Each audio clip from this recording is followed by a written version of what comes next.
Hello बच्चों, स्वागत है आपका एक और क्लास में। जैसे कि हमने कल की क्लास में आपको पता है काफ़ी सारी इंपॉर्टेंट चीज़ें डिस्कस करी हैं और बिना टाइम वेस्ट के आज की क्लास हम अपनी स्टार्ट करेंगे, ठीक है। और कई सारी चीज़ें हमने देखी पिछली क्लास में, तो वो कॉन्सेप्ट बताने जरूरी थे बच्चों, एक एक नंबर में ट्रू फॉल्स के रूप में, या आपसे डायरेक्ट क्वेश्चन आपसे कर सकते हैं, ठीक है, या फिर एमसीक्यू के बहुविकल्पीय जो प्रश्न होते हैं उनके उस फॉर्म में कई सारी चीजें हैं, उनके रूप में आपसे पूछे जा सकते हैं ऐसे प्रश्न, ठीक है। अब हमने वो चीजें देखी, उसके बाद आज की जो हमारी क्लास होने वाली है बच्चों, वो लघुगणक के कुछ नियम है, और लघुगणक के कुछ 3-4 नियम है, उनको हम जान के और उसके बाद डायरेक्ट अपने क्वेश्चंस करेंगे कि किस टाइप के क्वेश्चन या कैसे कैसे क्वेश्चन हमारे पेपर में एग्जाम में पूछे जा सकते हैं। उसके बाद हम नेक्स्ट चैप्टर अपना सीधा स्टार्ट करेंगे, ठीक है। तो लॉज ऑफ लॉगरिथम, ठीक है, आज हम पढ़ेंगे लॉज ऑफ लॉगरिथम। तो काफी इंपॉर्टेंट है ये। एक मिनट,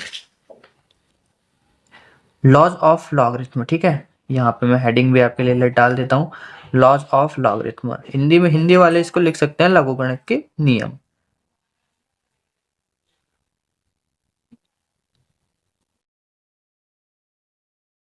लघुगणक के नियम भी इनको कहते हैं। आपको आवाज थोड़ी वैसे आ रही है क्योंकि सर्दी जुकाम यहाँ पे मेरे को थोड़ा दिक्कत।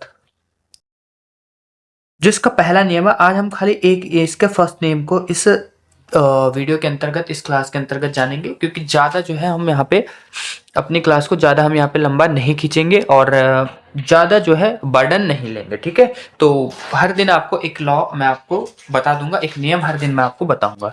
सबसे पहला जो नियम है बच्चों, वो प्रोडक्ट है, प्रोडक्ट लॉ है। प्रोडक्ट लॉ कई जो इंग्लिश मीडियम में बच्चे पढ़ते हैं वो समझ गए होंगे। प्रोडक्ट लॉ यानी हिंदी में इसको हम बोलते हैं गुणन, गुणन नियम। अब आई थिंक हिंदी मीडियम वाले भी इसको आराम से समझ जाएं, ठीक है, समझ गए होंगे। तो गुणन नियम में हमारे क्या होता है बच्चों, गुणन नियम में हमारा, जैसे एग्जाम्पल के लिए मेरे पास दिया हुआ है लॉग, लॉग मेरे पास दिया हुआ है एग्जाम्पल के लिए लॉग, बेस में कुछ भी है, ठीक है, बेस में कुछ भी है, ए में मान के चलता हूं, और हमें कुछ दो ऐसे गुणा में दिए हुए हैं, एक है हमारे पास m और एक है हमारे पास n। इस प्रकार से हमें दिया हुआ है, ये mn साथ में दिया हुआ है।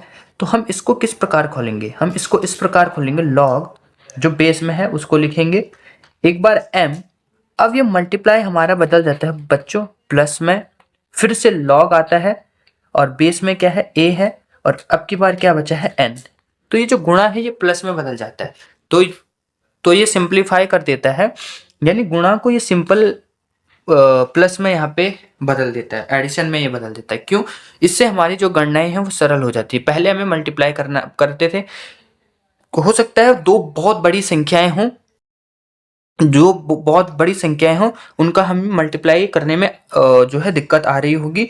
तो अगर हम उसको ऐसे प्लस में कर देंगे तो वो काफ़ी ज़्यादा इजी होगा। और स्टार्टिंग में जब हमने ये चैप्टर पढ़ा था तो मैंने आपको कहा था कि लॉग का यूज जटिल जो है, जो टफ जो गणनाएं हैं, कैलकुलेशन है, टफ कैलकुलेशन के लिए हम इसका यूज करते हैं। तो अब यहाँ पे ये जो मल्टीप्लाई है ये टफ हो सकता है, लेकिन अगर हम इसको सिंपली यहाँ पे एडिशन में बदल देंगे तो ये यहाँ पे काफ़ी ज़्यादा इजी हो जाएगा। तो लॉगरिथम का काफ़ी ज़्यादा रोल है जटिल समस्याओं को या टफ इक्वेशन, टफ कैलकुलेशन को इजी करने में, ठीक है।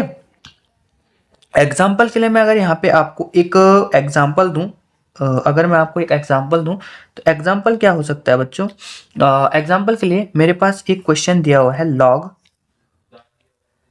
10 और 100 इंटू 100, ठीक है। तो इसको हम किस प्रकार सॉल्व करेंगे, सबसे पहले इसको हम प्लस में बदलेंगे यहाँ पे, ठीक है। तो एक बार लॉग, अगर मैं इसको m मान के चलूं और ये हमारा n हो तो हम इसको इस प्रकार ओपन करेंगे, ठीक है, इस प्रकार हम इसको ओपन करेंगे। log 10, एक बार ये वाला आगे वाला है 100 यानी जो हमारा m है, फिर बीच में प्लस, और एक बार पीछे वाला n यानी जो अगेन 100 है। अब मैंने आपसे क्या कहा था, 100 जो log 100 है वो कैसे खुलता है, वो log कैसे, जितने जीरो हैं उतनी बार ये क्या हो जाता है, जितने जीरो हैं उतनी बार ये खुल जाता है। अगर आपने पिछली वीडियो नहीं देखी जिनमें मैंने कुछ कॉन्सेप्ट पे फोकस किया था तो प्लीज़ उन वीडियोस को ज़रूर देख लें, क्योंकि उन वीडियोस को बिना देखे आप ऐसे क्वेश्चंस को सॉल्व नहीं कर पाएंगे। तो पिछली वीडियो में मैंने आपको बोला था कि जितनी जीरो उतना नंबर, तो 2 जीरो हैं तो लॉग इसकी वैल्यू हमारी 2 आ जाएगी। यहाँ पे भी 2 जीरो है तो इसकी वैल्यू 2 आएगी, यानी जितनी जीरो उतनी वैल्यू। किस कंडीशन में, मैंने पिछली वीडियो में बताई थी, जरूर उस वीडियो को देखना। तो यहाँ से जो हमारा आंसर आ जाएगा, सॉरी यहाँ पे इसका 1000, इसको 1000 ले लो आप, या 100 भी ले लो, तो 2 तो 4 आ जाएगा।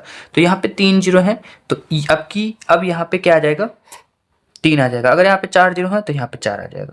तो 3 + 2 = 5। तो हमारा जो आंसर है वो हमारा 5 आ जाएगा। अब नेक्स्ट जो हमारी क्लास होगी, नेक्स्ट या जो हमारी क्लास होगी उसमें हम सेकंड लॉ पढ़ेंगे, जो कि है हमारा क्वोशंट लॉ। ठीक है, भाग नियम हम इसको कहते हैं। तो सेकंड जो है हम नेक्स्ट क्लास में पढ़ेंगे। उसके बाद 2 और हमारे जो है लॉ बचे हुए हैं उनको पढ़ेंगे और फिर हम अपने क्वेश्चंस पे फोकस करेंगे। तो आज की क्लास में इतना ही, ज़्यादा बर्डन मैं नहीं दे रहा हूँ, ताकि आराम आराम से हम पढ़ सकें और अपने कॉन्सेप्ट अच्छे से यहाँ पे रिवाइज कर सके। ठीक है, या पढ़ सके। जो जिन बच्चों ने ऑलरेडी ये चैप्टर पढ़ लिया वो रिवाइज करें, और जिन्होंने नहीं पढ़ा वो अच्छे से इसको समझिए, अपने दिमाग में उतारिए, और फिर इनसे संबंधित क्वेश्चंस, आजकल तो आपके पास इंटरनेट है ही, चैट जीपीटी वगैरह है, वहाँ से इनसे संबंधित क्वेश्चंस आप निकाल के प्रैक्टिस कर सकते हैं। तो आई होप आपको आज की क्लास पसंद आई होगी। सो मिलते हैं नेक्स्ट क्लास में, नेक्स्ट लॉ के साथ, नेक्स्ट नियम के साथ। तब तक बने रहिए हमारे चैनल यूकेटी पाठशाला में।